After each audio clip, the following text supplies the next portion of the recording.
हरिहंत सिद्ध सूर्य उपाध्याय साधु सर्व अर्थ के प्रकाशी माधुरी उपकारी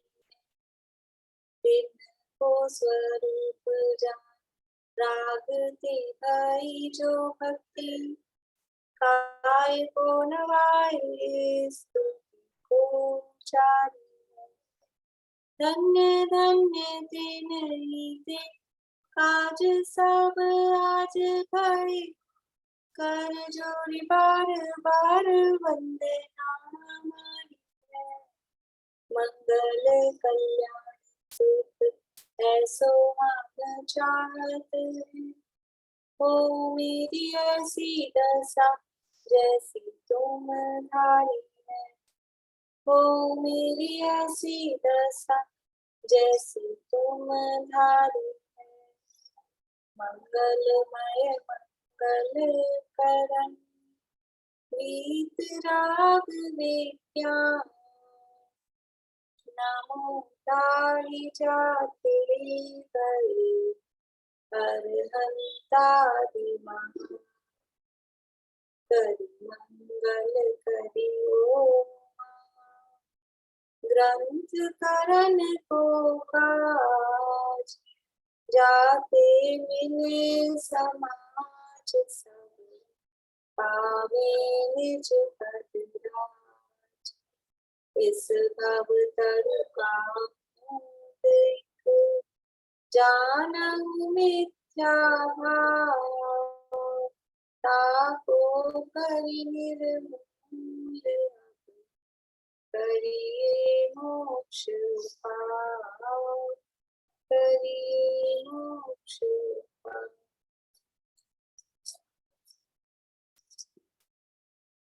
क्वेश्चन नंबर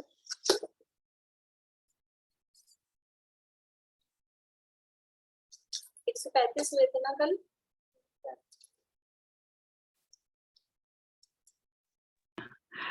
जय जिनेंद्र, मैं एक चीज पहले बोलूं। हाँ बोलो। वो अभी मैंने वो प्ले देखा 7 तत्व, अभी आज ही हुआ था क्या?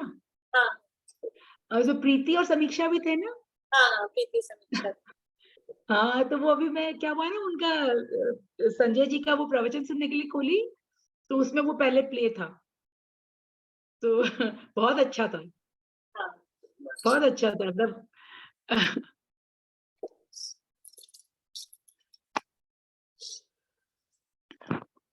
चलिए 136 नंबर का क्वेश्चन है, जैन शास्त्रों में व्याकरण न्याय आदि के बिना देश भाषा में सीधा निरूपण क्यों नहीं किया? निशान।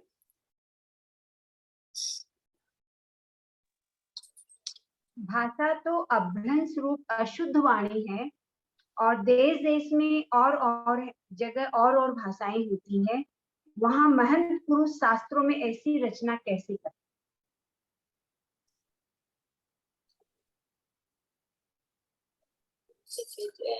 जैन शास्त्रों में क्योंकि वो भाषा तो अशुद्ध वाणी है और फिर वो इस तरह की रचना कैसे करते कि यहाँ कहा।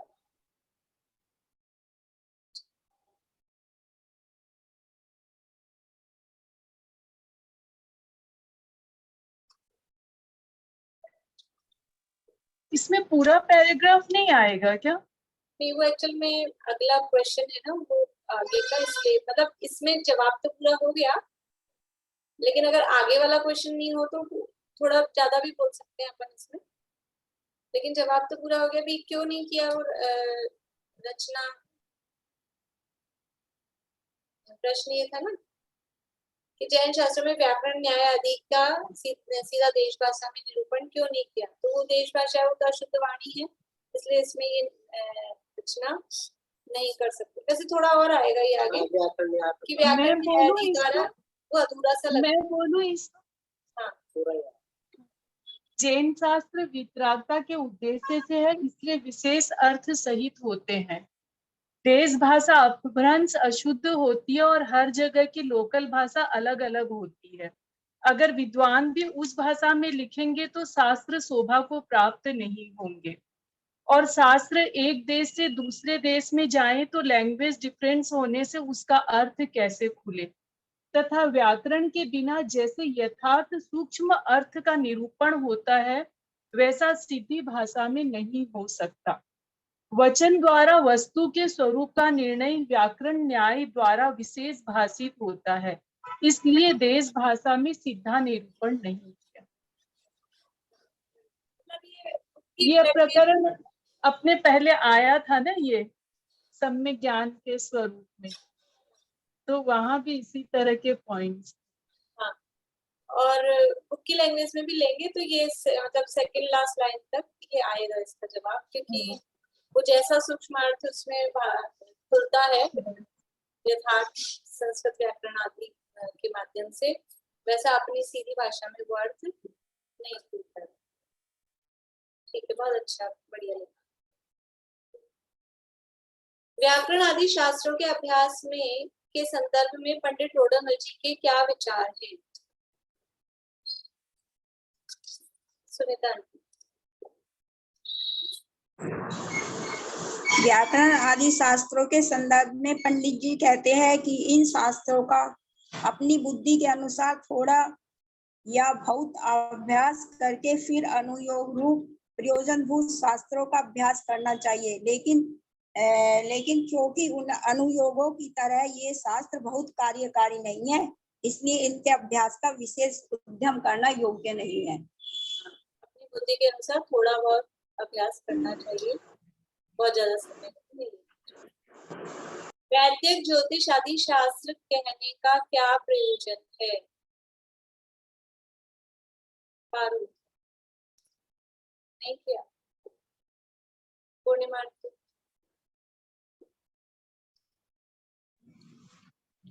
वैदिकारी चमत्कार से जिन मत की प्रभावना हो व औषधादि से उपकार भी बने, अथवा जो जीव लौकिक कार्यों में अनुरक्त हैं वे वैदिकारी चमत्कार से जैनी होकर पश्चात सच्चा जैन धर्म प्राप्त करके अपना कल्याण करें, इत्यादि प्रयोजन सहित वैदिकादि शास्त्रों को कहा है। फिर वैदिक आदि शास्त्रों का अभ्यास करना चाहिए या नहीं? नहीं तो इसलिए उसके प्रयोजन से करना चाहिए ना, जो बता दिया ना ऊपर, इत्यादि प्रयोजन सहित वैदिकादि शास्त्र करना चाहिए। करना चाहिए मतलब यह आएगा ना, है? मतलब उसमें बताना करना चाहिए कि नहीं चाहिए, तो वो तो ये इसमें ये आएगा क्या कि जैसे बहुत कोई धनवान हो तो वो उसको खर्च कर सकता है, और अल्प बुद्धि वाला अगर इसी में लग जाए तो इसमें वैसे वो वाला चीज आएगा क्या इसमें? अल्प बुद्धि वाला अगर अपना सारा इसमें वो बुद्धि लगा के इसको शास्त्र का अभ्यास करे वही है, लेकिन तो उसी को वो उसका वो अगले प्रश्न का है, लेकिन उसी टाइप की बात है। बिला भाभी बोलिए बिला भाभी। बहुत अधिक बुद्धि वाला है तो उसे वैदिक आदि शास्त्र में लगा देना चाहिए, पर अगर कम बुद्धि वाला है तो उसे उसमें लगाकर पूरा उसमें खर्च नहीं करना चाहिए, मतलब वही वाला है। हाँ, यदि मतलब ये प्रश्न ये था कि वैदिक आदि शास्त्रों का अभ्यास करना चाहिए या नहीं, कि भाई ये भी जैन शास्त्र हैं, ये सोच के बहुत ज्यादा समय इनके अभ्यास में नहीं लगाना। यदि सहज बुद्धि से जानना होता हो तो ठीक है, नहीं तो बहुत अधिक उपयोग इसमें नहीं लगाना चाहिए। ये इसका जवाब। ये जो दिया है ना, अपने रागादि विकार बढ़ के ना जाने तो इनका भी जानना हो, पर अनुयोग शास्त्र ये शास्त्र बहुत कार्यकारी नहीं है, इसलिए इनके अभ्यास का विशेष उद्यम करना योग्य। मतलब पढ़ना चाहिए कि नहीं तो सर्वथा निषेध नहीं है, सहज रूप में जानना हो तो ठीक है, लेकिन विशेष पुरुषार्थ पूर्वक इनको जानने की कोई आवश्यकता नहीं। जैन शास्त्र है ये समझ के इन्हीं को जानने में लगे रहे, ऐसा नहीं। बोलिए। अच्छा, कोई वैदिक शास्त्र पढ़े कल्याण के लिए, समाज कल्याण के लिए मान लीजिए, तो वो क्या मतलब गलत होगा? धर्म के हिसाब से नहीं, वो प्रयोजन ही समाज कल्याण में पढ़ते हैं ना, जो वैद्य बने हैं वो तो पढ़ते ही है ना, इसीलिए यहाँ तो बात धार्मिक चल रही है, यहाँ तो आत्म कल्याण की बात चल रही है, समाज कल्याण की। तो आत्म कल्याण का यदि उद्देश्य है तो अपना बहुत सारा टाइम और शक्ति उसमें लगाना वो योग्य। अच्छा, अगर आत्म कल्याण के हिसाब से आप देखें तो फिर तो ये बिल्कुल कार्यकारी मेरे को कहीं से भी नहीं लगते हैं फिर तो। अल्प भी कार्यकारी नहीं लगते हैं। जब मैं चला था तब भी आपका एक प्रश्न था, लेकिन इसका आत्म कल्याण से डायरेक्ट संबंध नहीं, बहुत घूम के आएगा आत्म कल्याण से संबंध लगाएंगे ना अपन, क्योंकि वो तो पूरा कंसंट्रेशन शरीर पे होगा, और वहां यहाँ शरीर से भेद विज्ञान कराना, और आप पूरा जो वैद्य आदि की जो बात होगी तो शरीर के लिए होगी ना सारी, आत्मा के हित के लिए क्या होगी उसमें। तो वही तो मैं कह रही हूँ कि कार्यकारी नहीं है। अच्छा, मेरे को लगा कि बहुत कार्यकारी है। नहीं, कार्यकारी नहीं है, ये बोल रही हूँ मैं।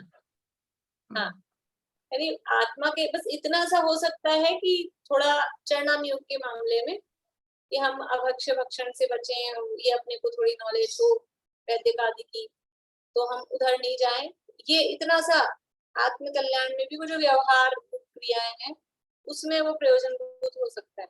अदरवाइज जो द्रव्यानुयोग रूप सीधी आत्मा की बात है, वेद विज्ञान की बात है, उसके लिए वो प्रयोजनभूत नहीं। देखो, और अनुयोगों में तो चारों अनुयोगों में से किसी न किसी अनुयोग में, चारों अनुयोगों में मुख्यता है। द्रव्यानुयोग में नीति की, अलंकार आदि की, चरणानुयोग में नीति न्याय की, कर्णानुयोग में गणित की, लेकिन फिर भी कहीं ना कहीं से वीतरागता और वेद विज्ञान निकलता है। अलग अलग अनुयोगों में अलग अलग मुख्यता है, लेकिन वो वीतरागता और वेद विज्ञान गौण रूप से ही सही, लेकिन वो निकलता है। पर वैदिक आदि शास्त्रों में से वेद विज्ञान निकलेगा क्या? वहां कहीं ये लिखा हुआ मिलेगा शरीर अलग है और आत्मा अलग है, ऐसा तो नहीं मिलेगा। वो बस केवल अपन अपनी आत्मा कल्याण, ये कि अभक्ष्य भक्षण से बच जाएंगे, थोड़ा शरीर स्वस्थ रहेगा तो उपयोग आत्मा में लग पाएगा, वो एक उसमें उद्देश्य हो सकता है। होली पूर्णिमा जैसे इसमें बोला ना, जैसे अपन पहले पीछे पढ़ के आए ना कि कोई जीव को लौकिक कार्यों में इंटरेस्ट है तो उसको मकान नहीं बनवा के अपने धर्मशाला बनवाओ, मंदिर बनवाओ।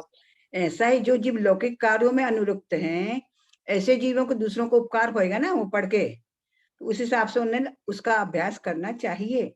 पर पूर्व उसमें समर्पित होने का नहीं कहा, इसमें लिखा ना, अथवा जो जीव लौकिक कार्यों में अनुरक्त हैं वे वैदिकारी चमत्कार से ज्ञानी होकर सच्चा धर्म भी प्राप्त करेंगे, ऐसा दोनों का बातें इसमें ले ली ना। इसलिए प्रयोजन सहित जो प्रयोजन जिसका जो है ना, उस हिसाब से ही वैदिक शास्त्र कहे हैं।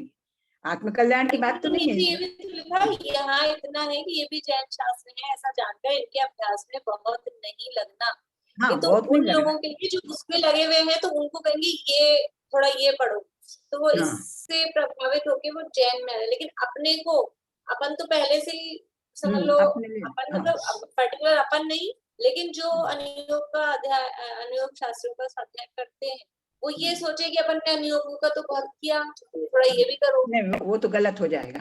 ये सोच के अपन उसमें लग जाएं, वो योग्य नहीं। वो ये कह रहे जो उधर लगे हुए हैं, बाहर लगे हुए हैं, लौकिक कार्यों में अनुरक्त हैं, तो वो उनको भी पूरा स्वाध्याय नहीं करा। उनको तो जैसे ये कि देखो जैन शास्त्र में इस तरह की बातें हैं, ये औषधियां बताई है, ये बताया है, तो वो वैदिक आदि चमत्कार या ज्योतिष आदि के चमत्कार से वो प्रभावित हो जाए, तो उनको वो प्रभाव दिखाने के लिए, और फिर वो थोड़ा बहुत उसका स्वाध्याय करके भी वो इधर आ जाए, ये प्रयोजन है। लेकिन मतलब जो किसी तरह से उसमें पहले जोड़ना से इधर लगे हुए हैं, वो ये छोड़ के और हम तो चलो नहीं, वो तो ये नहीं पढ़ते हैं, ये भी जैन शास्त्र है, तो वो उचित नहीं। इसमें अपना बहुत उपयोग लगाना, समय लगाना वो उचित। आशा आंटी बोलिए। अब जिसको वैदिक शास्त्र का थोड़ा बहुत ज्ञान है, तो महाराज वगैरह को आहार वगैरह देता है तो उसको एक ज्ञान होता है ना, क्या चीज देनी है, क्या दवा ववा, कोई बीमार महाराज को कोई प्रॉब्लम हो तो दवा ववा देने का इतना सा ज्ञान हो तो फायदा ही है ना।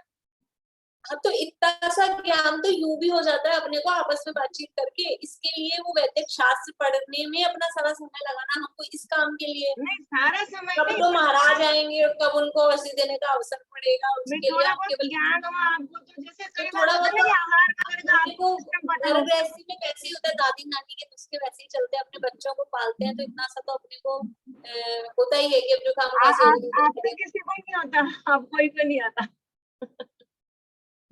तो वो क्या वो तो वो दादी नानी के साथ ही गए वो। मतलब ये है तो भी उससे डायरेक्टली भेद विज्ञान का संबंध नहीं है, वो भी आचरण से चरणान योग में ही प्रभावी क्रिया में क्या ना मुनराज को आहार देने वाली बात आ गई, खुद के आहार की बात आ गई, मुनराज के आहार की बात आ गई, शरीर को स्वस्थ रखने की बात आ गई।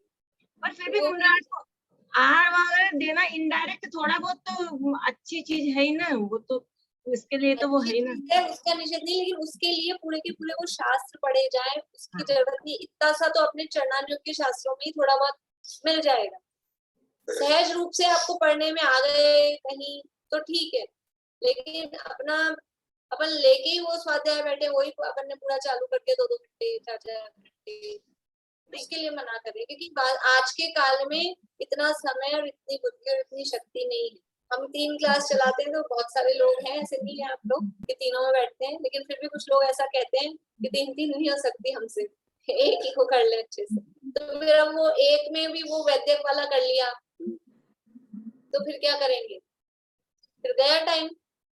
थोड़ी बहुत नॉलेज कर लो। वो थोड़ी बहुत का तो यहाँ निषेध नहीं कर रहे ना, थोड़ी बहुत का तो निषेध नहीं कर रहे। हमारा जो जोर जा रहा है ना, मैं निषेध क्यों कर रही हूँ, हमारा जोर उस पे जा रहा है कि इसका अभ्यास करना अच्छा है, तो वो थोड़ा बहुत तो यहाँ निषेध किया ही नहीं है, और थोड़ा बहुत जो है वो अपने को है ही उन्हीं के माध्यम से जो भी है शास्त्रों में, लेकिन हमारा खाली यही अच्छा है तो यही करना चाहिए, और कहीं मिल जाए कोई अपने को ग्रंथ ऐसा चलो ये करने लग जाए, ऐसा नहीं। क्योंकि आज के समय में अपने पास जितनी बुद्धि है वो भेद विज्ञान में पहले लग जाए। मैं ये कह रही हूँ कि अगर ये बहुत कार्यकारी होते तो ये भी अनुयोगों में शामिल होते। बढ़िया, वरना इसको चरणान योग में रखते थे ना। हाँ, तो इसलिए ये अनुयोगों में नहीं, इसका मतलब इसकी कार्यकारिता कम है। बिल्कुल, बहुत बढ़िया। कार्यकारिता कम है मतलब है जैन शास्त्र। अभी नीचे फिर प्रश्न किया है ना कि क्योंकि उन्होंने साफ साफ लिख दिया, इसलिए इनके अभ्यास का विशेष उद्यम करना योग्य नहीं। लास्ट लाइन भी लिखी, फर्स्ट लाइन भी लिखी, ये भी जैन शास्त्र है ऐसा जान के इनके अभ्यास में बहुत नहीं लगना। तो फिर अगला प्रश्न वही तो है, आपने भी अगला प्रश्न यही है कि गंधर्वादिक आचार्यों ने वैदिक आदि शास्त्रों की रचना क्यों करी। भाई जब बहुत अभ्यास में इनके नहीं लगना है, ज्यादा ये कार्यकारी नहीं है, तो फिर इनकी रचना क्यों करी। बस छोटा सा याद है, किंचित प्रयोजन जानकर इनकी रचना की है। यूं तो पूरा ऊपर का बोलो चालीसा का उदाहरण भी दो कि बहुत धनवान किंचित अल्प कार्यकारी वस्तु का भी संचय करता है। बहुत थोड़े धनवान उन वस्तुओं का संचय करे तो धन तो वहां लग जाए, तो फिर बहुत कार्यकारी वस्तु का संग्रह कहाँ से करे। उसी प्रकार बहुत बुद्धिमान गणधर आदि किंचित अल्प कार्यकारी वेदक आदि शास्त्रों का भी संचय करते हैं, परंतु थोड़ा बुद्धिमान उनके अभ्यास में लगे तो बुद्धि तो वहां लग जाए, फिर उत्कृष्ट कार्यकारी शास्त्रों का अभ्यास कैसे करे। उत्तर तो इसका एक लाइन का, पर वो उदाहरण से उत्तर क्लियर होता है। गणधर आदि ने क्यों करी रचना, क्योंकि बुद्धि बहुत थी। अपने शब्दों में अपन कहें तो गंधर्व आदि ने रचना करी तो उनके पास बुद्धि बहुत थी। जिसके पास बुद्धि बहुत होती है, समय बहुत होता है, वो बहुत काम करता है। देखो अपने पास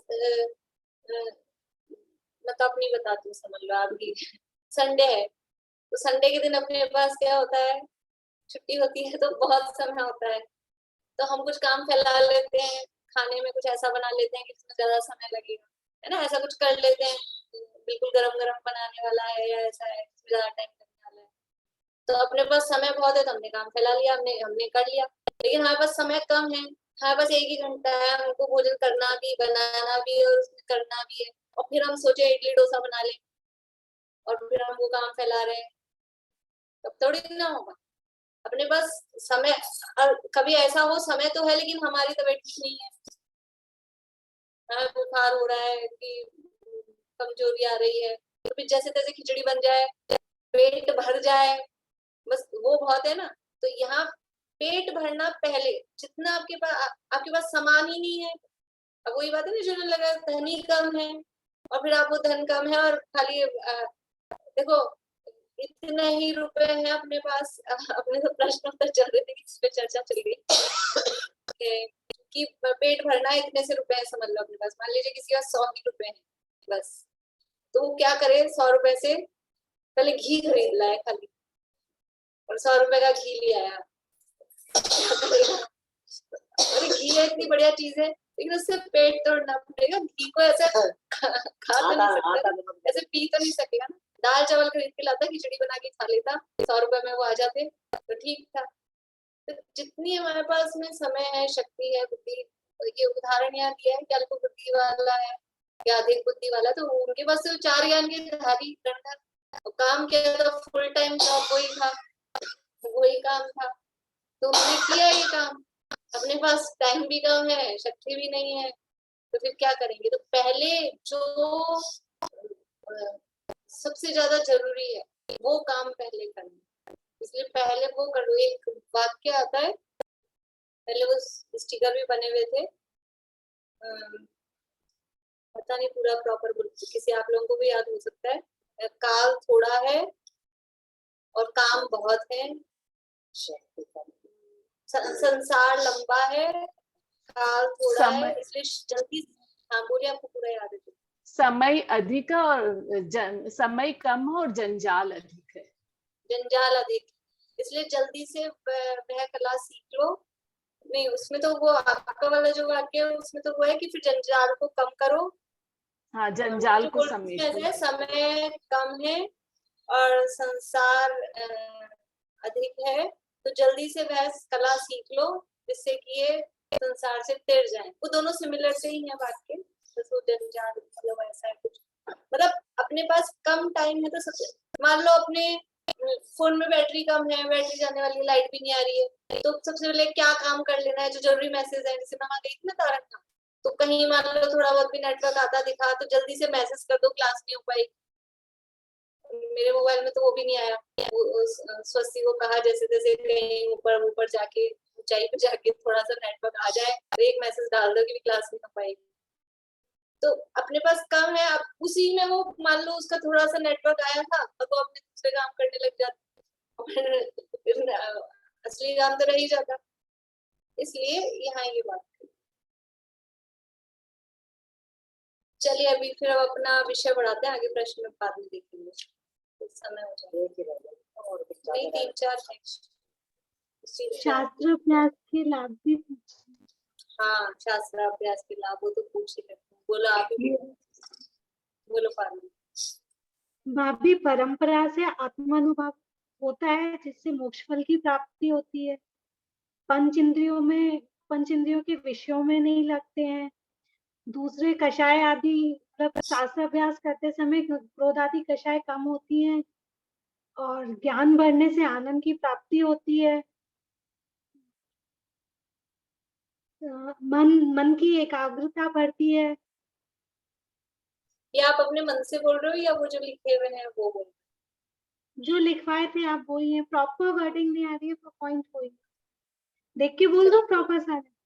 नहीं, देख के नहीं बोलना। बोलिए भारती आंटी। नहीं, वो तो मेरे को हे उपाधि का वो ज्ञान होता है। नहीं, शुरू से बोल रहे पूरे 10। वो मेरे को पूरे याद नहीं है। क्रोध की मंदता होती है। किसने याद किए? रुक जाइए फिर, मीना चाची बोल रहे हैं। क्रोधादि कषायों की मंदता होती है और हिंसादि 5 पापों की प्रवृत्ति रुकती है और पंचेंद्रिय विषयों से भी प्रवृत्ति हटती है और ये अति चंचल मन जो होता है वो एकाग्र होता है और त्रिलोक के संबंधी जो 3 काल के चराचर जानकारी जो होती है उसका जानना होता है। अल्प ज्ञान होने पर भी, मतलब त्रिलोक संबंधी अल्प ज्ञान होने पर भी त्रिलोक त्रिकालवर्ती चराचर पदार्थों का जानना होता है और हे उपाधि की पहचान होती है और आत्मज्ञान सन्मुख होता है और अधिक ज्ञान होने पर आनंद उत्पन्न होता है और ये सातिशय पुण्य का बंध होता है। लोक में महिमा और यश बढ़ता है। बढ़िया, बहुत अच्छा, ओके, बहुत बढ़िया। 10 पॉइंट पूरे, बहुत बढ़िया। आपने कुछ अगले सुना? क्रोध आदि कषायों की मंदता होती है और अहिंसा आदि पाप नहीं होते हैं। इंद्रिय विषय आदि में प्रवृत्ति रुकती है। मन अति चंचल होने पर भी स्थिरता होती है मन में। अल्प ज्ञान होने पर भी त्रिलोक के 3 काल संबंधी चराचर पदार्थों का ज्ञान होता है। ये उपाधि की पहचान होती है और शांति से पुण्य का उदय होता है। अधिक ज्ञान होने से आनंद खुशी होती है मतलब। और दो रह रहे खुशी होती है बता। आत्मज्ञान ज्ञान आत्म सम्मुख होता है। एक कौन सा रह गया वो आपने आगे पीछे बोला? नहीं, एक 9 नंबर का रहता है। 9 नंबर वो बार-बार कौन सा देख के बताते कौन सा? सातिशय पुण्य का बंध होता है। सातिशय वो तो हो गया, वो तो 10 बार। लोक में महिमा ज्ञानी सर्वत्र महिमा विशेष होती है। आगे पीछे बोलने में ध्यान नहीं देता। नहीं, बस एक ही रह गया। ये पूरे 10 ऐसे कैसे याद होने चाहिए? इसी लैंग्वेज में करना ज्यादा सरल है। जो अपनी भाषा लगा रहे हैं तो बढ़ती है चीज। आधे लाइन आधे वाक्य। क्रोध आदि कषायों की मंदता होती है। मैं भी सुना देती हूँ आप लोगों को, ठीक है ना? क्रोध आदि कषायों की मंदता होती है। अति चंचल मन भी एकाग्र होता है। पाश पापों में प्रवृत्ति रुकती है। क्रोध आदि कषायों की मंदता होती है। अति चंचल मन भी एकाग्र होता है। हिंसा आदि पाश पाप नहीं होते। पंचेंद्रिय विषयों में प्रवृत्ति रुकती है। लोक में महिमा विशेष होती है। हे उपाधि, मेरा भी आगे पीछे हो गया। हे उपाधि की पहचान होती है। ज्ञान आत्म सम्मुख होता है। अल्प ज्ञान होने पर भी लोक विकालवर्ती चराचर पदार्थों का जानना होता है और सातिशय पुण्य का बंद होता है। हुआ ना? बस एक रह गया क्या? एक रह गया। मेरा भी अभी इनके चक्कर में मेरा उल्टा हो गया। कौन सा रह गया?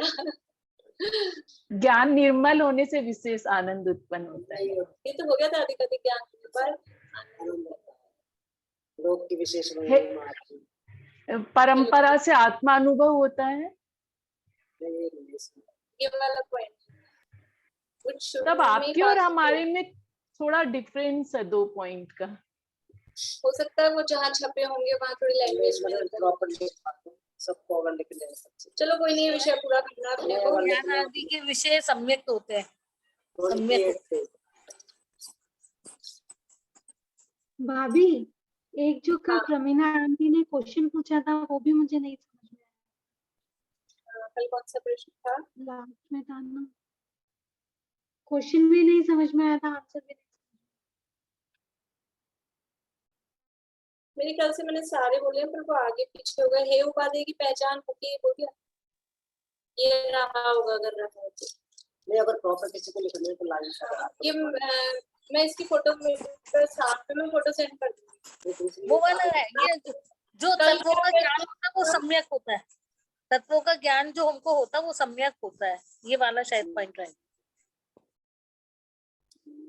चलिए कोई नहीं, वो मैं भेज दूंगी। कल आपने क्या पूछा था पारुल, आपको पता है क्या प्रश्न था? सम्यक्त्वाचरण वाला? नहीं, द्रव्यों का और तत्वों का, द्रव्यान योग के फर्स्ट पैराग्राफ और सेकंड पैराग्राफ के बारे में। हाँ, वो ये पूछा था इन्होंने कि ये द्रव्यान योग के व्याख्यान का विधान जो है ना, इसमें जो फर्स्ट पैराग्राफ है और सेकंड पैराग्राफ है, तो उसमें ये ऐसा कह रहे थे कि एक निश्चय की ऐसे और एक व्यवहार से, ऐसा आप कह रहे थे ना? तो ऐसा नहीं है कि एक पैराग्राफ निश्चय की तरफ से और एक पैराग्राफ व्यवहार की तरफ से, ऐसा नहीं। ये मतलब जो पहला पैराग्राफ है वो द्रव्यों के सिद्धांत की मुख्यता से है और जो दूसरा पैराग्राफ है उसमें मोक्ष मार्ग के सिद्धांत की मुख्यता है। द्रव्यों के सिद्धांत का मतलब है विश्व की व्यवस्था को जानना। जीव बुद्ध धर्म आकाश काल, ये मिलके विश्व की व्यवस्था बनती है। छह द्रव्य के समूह को विश्व कहते हैं।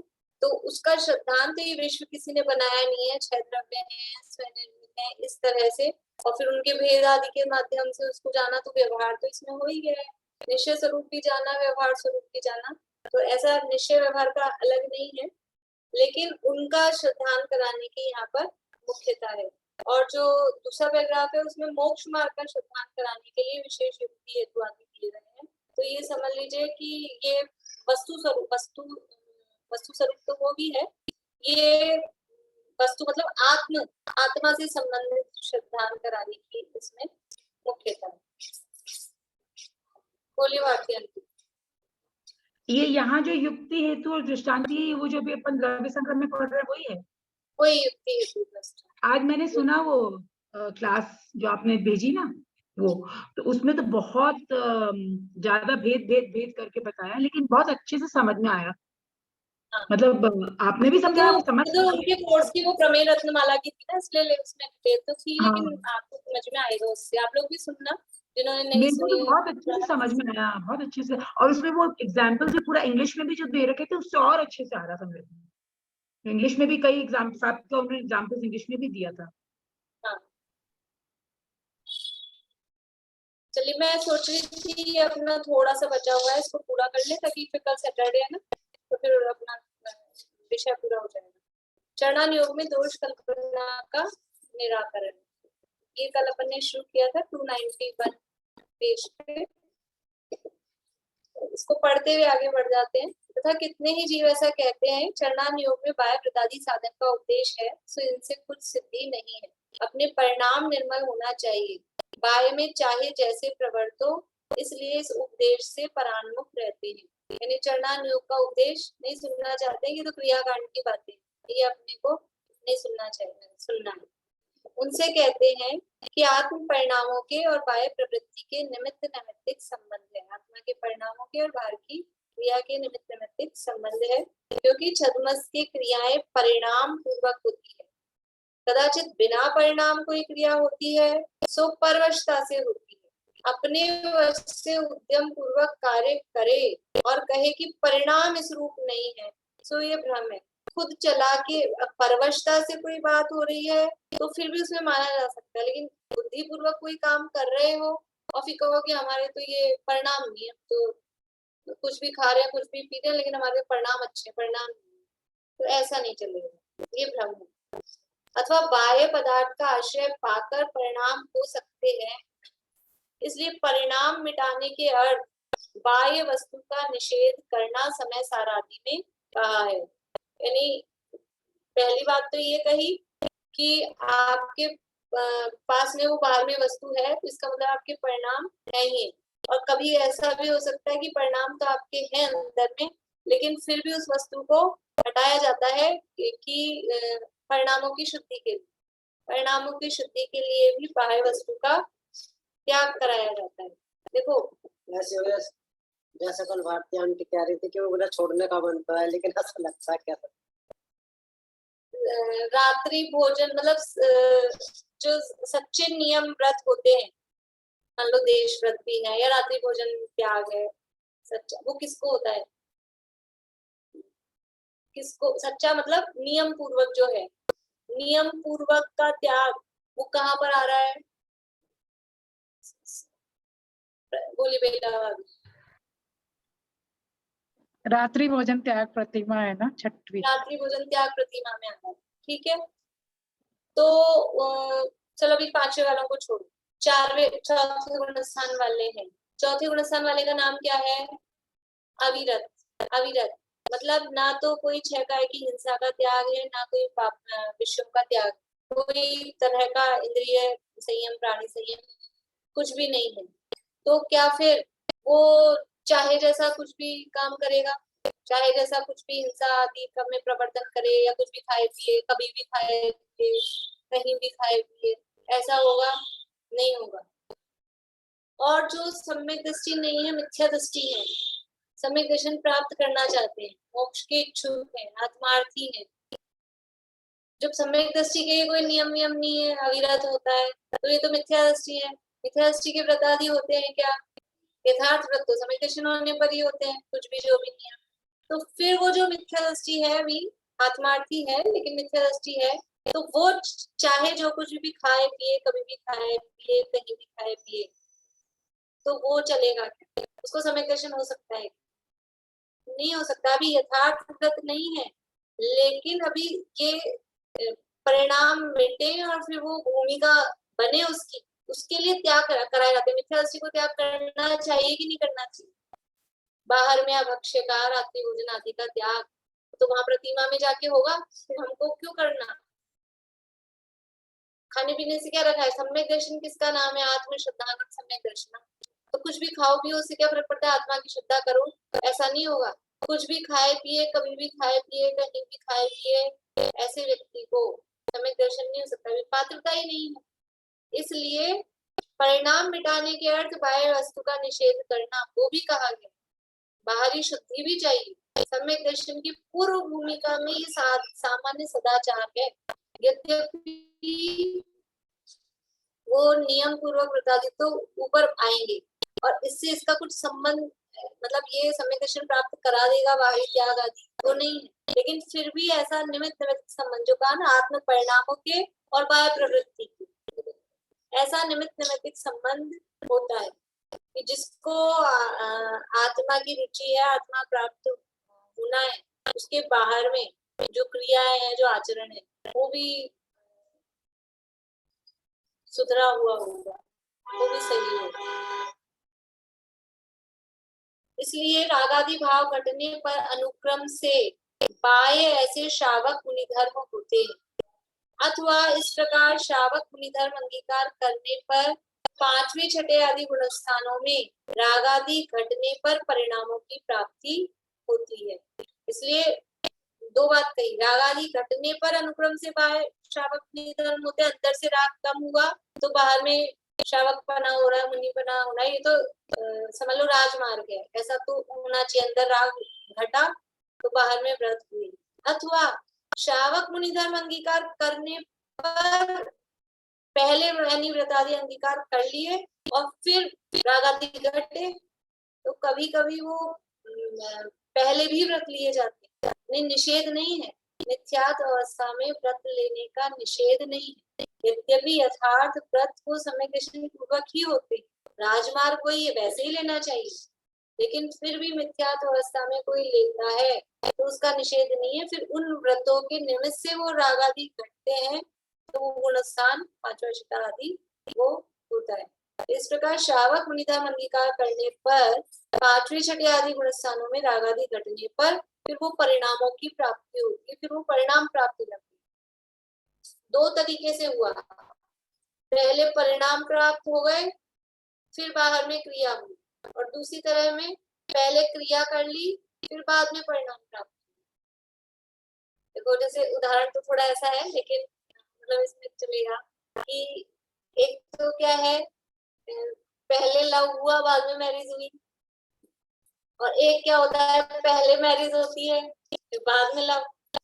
काम तो दोनों होने हैं, लेकिन क्या है कि राजमार्ग क्या है कि पहले शादी हो जाए उसके बाद में प्रेम हो, राजमार्ग तो वही है। तो पहले भाव हो जाए हमारे, उस तरह के परिणाम विशुद्ध हो जाए, फिर व्रत आदि हो, वो ठीक है। यद्यपि यहाँ पे वो क्रिया है शादी तो, और वो भाव है, लेकिन अपने को उसको पैसा लगाना, लेकिन ऐसा भी होता है फिर अपवाद रूप में। आजकल तो उल्टा हो गया है कि अरेंज मैरिज है वो अपवाद है, लव मैरिज है वो राजमार्ग होती है, वो बात अलग है, लेकिन अपन नॉर्मल बात कर रहे हैं पुरानी। तो यानी काम दोनों होने हैं, लेकिन उसमें पहले क्या हो रहा है उसकी बात है। बोलिए पूर्णिमा। भले उसकी प्रतिज्ञा पूर्वक त्याग नहीं है, मगर जिस धर्म सन्मुख हुआ ना, तो अन्याय अनिति अविक्ष का त्याग तो करता ही है, वो तो होएगा ही पहले ही, प्रतिज्ञा पूर्वक बाद में करेगा वो। तो अन्याय अनिति अविक्ष त्यागी जीव को फिर ये वही बोल रहे, वही बोल रहे। और वो जो उतना वो त्याग हुआ है ना बिना प्रतिज्ञा वाला, वो भी बिना परिणाम के नहीं हुआ, लेकिन हाँ, परिणाम तो धर्म सन्मुख हो गए ना। हम ये जो कह रहे हैं परिणाम बाद में होंगे, जिससे बाहर में मुनि दशा ले दशा, और फिर कह रहे परिणाम बाद में हो रहे, तो वो परिणाम बाद में हो रहे का मतलब है कि वो मुनि दशा के योग की जो 3 कषाय चौकड़ी के अभाव पूर्वक वाले परिणाम थे वो बाद में हो रहे हैं। लेकिन कुछ तो कषाय मंद हुई है, तभी तो ये व्रतादि किए गए, तो कुछ तो हुए, लेकिन वो दोनों की मैचिंग नहीं मिली। जो बाहर की क्रिया थी और उसके योग्य जो परिणाम होने चाहिए उन दोनों की मैचिंग अभी नहीं हुई, तब वो कहा गया कि भी द्रव्यलिंग, ठीक है ना। तो यहाँ तो इतनी बात समझना कि दो तरह से ये त्याग हुआ है। पहला तरह का तो राजमार्ग जो है कि पहले परिणाम सिद्ध हो, फिर त्याग हो, फिर क्रिया हो, और दूसरे तरह का ऐसा भी है कि पहले क्रिया अंगीकार कर ली गई और उस क्रिया के माध्यम से भी परिणाम विशुद्ध हुए। आगे 292 पेज। तथा यदि बाह्य संयम से कुछ सिद्धि न हो तो सर्वार्थ सिद्धि वासी देव सम्यक दृष्टि बहुत ज्ञानी है, उनके तो चौथा गुण स्थान होता है और गृहस्थ श्रावक मनुष्यों के पंचम गुण स्थान होता है। सो क्या कारण है? अगर वो तो बाहरी तो क्रिया है, उसे क्या है, अगर उससे कुछ सिद्धि नहीं हो रही तो वो बहुत ज्ञानी, द्वादशांग के पाठी होते हैं सर्वार्थ सिद्धि के दिन, द्वादशांग के पाठी, इतना ज्ञान होता है, फिर काय को उनको गुणस्थान क्यों नहीं बढ़ाया, उनका चौथे में क्यों रह गए, तो भी उनका चौथा गुणस्थान होता है। और गृहस्थ श्रावक मनुष्यों के समझ लो न्यूनतम से न्यूनतम ज्ञान हो, शिवभूति मुनि जैसा हो, ऐसा ज्ञान हो, तो भी गुणस्थान दो कषाय चौकड़ी का भाव है तो पंचम है, और तीन कषाय चौकड़ी का भाव है तो छठा सातवां है, और केवल ज्ञान प्राप्त कर लिया तो केवल ज्ञानी हो गए। इसलिए बाह्य संयम से कुछ सिद्धि नहीं होती हो तो सर्वार्थ सिद्धि देव सम्यक दृष्टि बहुत ज्ञानी है। बाहरी संयम से सिद्धि नहीं होती हो तो तीर्थंकर क्यों संयम अंगीकार करते हैं? तीर्थंकरों के गृहस्थ दशा में 13वां गुणस्थान हो जाना चाहिए था। जब तक गृहस्थ है तब तक गुणस्थान कौन सा है? तीर्थंकर चौथा ही है। कहीं कहीं वो अनुव्रत अंगीकार करे तो मान लो 5वां है, मान लो अगर वो अपेक्षा में मानते हैं उससे ऊपर तो नहीं है ना।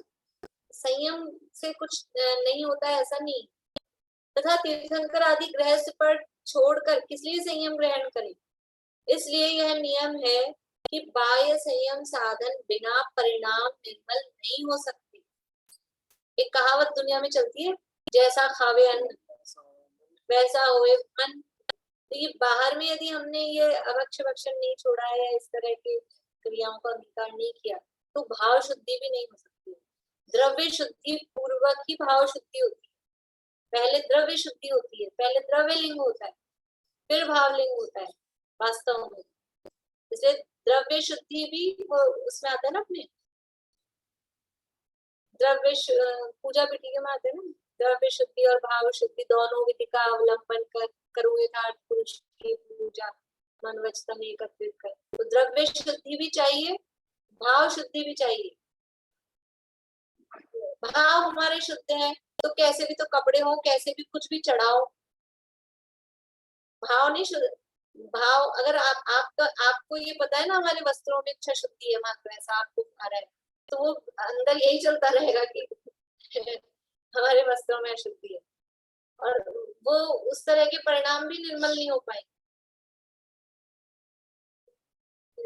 इसमें रत्नगंज शावकाचार्य में उन्होंने लिखा है, पंडित सदाशिव दास जी ने 50 वर्ष हो गए स्वाध्याय करते हुए और फिर भी सम्यक दर्शन नहीं हो रहा।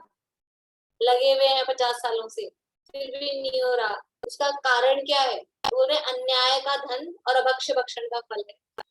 कि अन्याय का धन कमा रहे हैं तो वो जो भी हम यूज में ले रहे हैं तो पैसा से धन से आती है सब सामग्री, तो जो खा रहे हैं हम वो अन्याय के पैसे से आया है, और जो खा रहे हैं वो अभक्ष भक्षण कर रहे हैं, वैसे ये उसका फल है। महाभारत संजीव जी सुनाते हैं, टाइम अपना हो गया, ये पूरा हो गया ये, कि महाभारत का एक प्रसंग सुनाते हैं कि जब वो भीष्म पितामह को मतलब वो मृत्यु शैया पे पड़े थे, जैसे आते हैं ना अन्य मतों में तो आते हैं वो तीरों की बाण की शैया पे थे, जैसे भी मतलब मरणासन्न थे, तो वो मरणासन्न थे तो सब गए कौरव पांडव सबके हमको शिक्षा दे दो, तो बहुत उपदेश दे रहे थे। तो द्रौपदी हंसी, तो बोले भाई ऐसी सीरियस बात चल रही है, ये मरने को बैठे हैं, उपदेश चल रहा है और ये हंस रही है। तो बोले अभी तो बड़ा उपदेश आ रहा है आपको, और जब कहाँ गया था आपको उपदेश की सारी न्याय नीति, जब मेरा चीरा रहा था तब कहाँ चला गया था ये सारा दिमाग आपका? अभी तो बड़ा ज्ञान दिखा रहे हो आप, और उस समय आपका ज्ञान कहाँ चला गया था? जब आपने क्यों नहीं रोका? तो बोलते हैं उस समय मेरे रगों में दुर्योधन का क्या बोलना चाहिए, अन्याय वाला खून बह रहा था। दुर्योधन का खाता था ना मैं, उसके यहाँ मतलब उसके आदि मतलब उसके उसमें था, तो दुर्योधन का दिया हुआ धन भोजन खाता था, तो वो मेरा दूषित रक्त उसमें बह रहा था, तो मेरे को वैसे विचार नहीं आया। और अभी क्या हो गया फिर, अभी कौन सा रक्त चाहिए कि अभी ये सारे तीर लगे हैं ना, तो वो दूषित रक्त सारा निकल गया, इसलिए अब मेरी जो ओरिजिनल बुद्धि थी वो अब काम कर रही है। मतलब ये निमित्त नैमित्तिक संबंध इसमें होते हैं। और भी कई कुछ कहानियां इस तरह की आती है। समय हो गया है कि अकबर बीरबल आदि के प्रसंगों में इस तरह की बात आती है कि हम जैसा जो कुछ खा रहे हैं, जिसका हम अन्न वो क्या बोलते हैं नमक खाते हैं, तो वैसा वो भाव उसके आधार पे होता है। इसलिए ये लाइन पूरी करती हूँ, फिर लिखती हूँ प्रश्न। इसलिए यह नियम है कि बाह्य संयम साधन बिना परिणाम निर्मल नहीं हो सकते, इसलिए बाह्य साधन का विधान जानने के लिए चरणान्यों का अभ्यास अवश्य करना चाहिए। बोलिए। वो एक और है ना, वो साधु एक कुआं से पानी पीते हैं, तो उनको लगता है कि ये इसका ये चुरा लूं बाल्टी, तो फिर वो अपने मन में सोचते हैं कि मेरे को ये क्यों भाव आया कि मैं ये चुरा लूं, तो मेरे में चोरी का भाव कैसे आया। तो पता चला वो जो कुआं था वो किसी चोर ने बनवाया था। तो ये बना जैसे अपन क्या, एक अपने जयपुर में मंदिर है, गुमानी राम जी के मंदिर के नाम से प्रसिद्ध है, बदी चंदी का मंदिर है वैसे उसका नाम। वहां पर भी मतलब वो जो ओरिजिनल मोक्षा प्रकाशक है के हाथ का लिखा हुआ डोडमल साहब, तो वो उसी मंदिर में है। डोडमल जी के पुत्र के नाम पे वो गुमान पंथ वहां चलती है। तो गुमान पंथ में क्या है कि उस मंदिर में पहले गोलक नहीं रखते थे, अभी तो सब हो गया, गोलक नहीं रखी जाती। क्यों नहीं रखी जाती थी कि कोई भी अपना 2 नंबर का पैसा लाके उस गोलक में डालेगा और फिर वो पैसा मंदिर में लगेगा, तो मंदिर के जो परमाणु है वो भी सब अशुद्ध हो जाएंगे। और आजकल वास्तव में मंदिरों में भी वो विशुद्धि क्यों नहीं रही, वो भाव विशुद्धि क्यों नहीं बन रही, क्योंकि वो सारा 2 नंबर का पैसा लगता है मंदिरों में, 2 नंबर का ही पैसा लगता है मंदिरों में। ये ऐसा निमित्त नैमित्तिक संबंध इसका होता है। अभी आपने बोला ना अन्याय का धन खा रहे हैं, तो सभी खा रहे हैं, अन्याय का धन कहाँ से आएगा धन का बताइए। आज कोई भी धन कमाएगा तो कैसे होगा इसका बताइए आप। लोग भी खाते हैं, जो मुनि महाराज जो आहार करते हैं वो भी तो अन्याय के धन का आहार होता है, नहीं? वो तो है, लेकिन फिर उसमें भी अधिकता, उसमें भी तो रेटिंग करनी पड़ेगी अपने को। एक तो सीधा सीधा डायरेक्टली वैसा, और एक नॉमिनल हो, मतलब इस तरह का अन्याय भी कैसा नॉर्मल जो वैसा। चलिए भाई बोलिए, कौन बोल रहे? संजीव गोदा जी की श्रावक लोग हैं वो तो बन रहे हैं, अब है ना मुनि संघ में जा रहे हैं, तो जो अच्छे टाइप से भोजन बना सकता है ना वो तो बात अलग है, वो भोजन बनाने वाली बात अलग है। तो भोजन बन रहा है जिसको उसकी वो रात को भी बनाएगा, ज्ञान नहीं है उसका। सही बात। चिन्वाणी स्तुति कर बिला भी आप बोल रहे हैं। चिन्वाणी स्याद्बाद नए छठ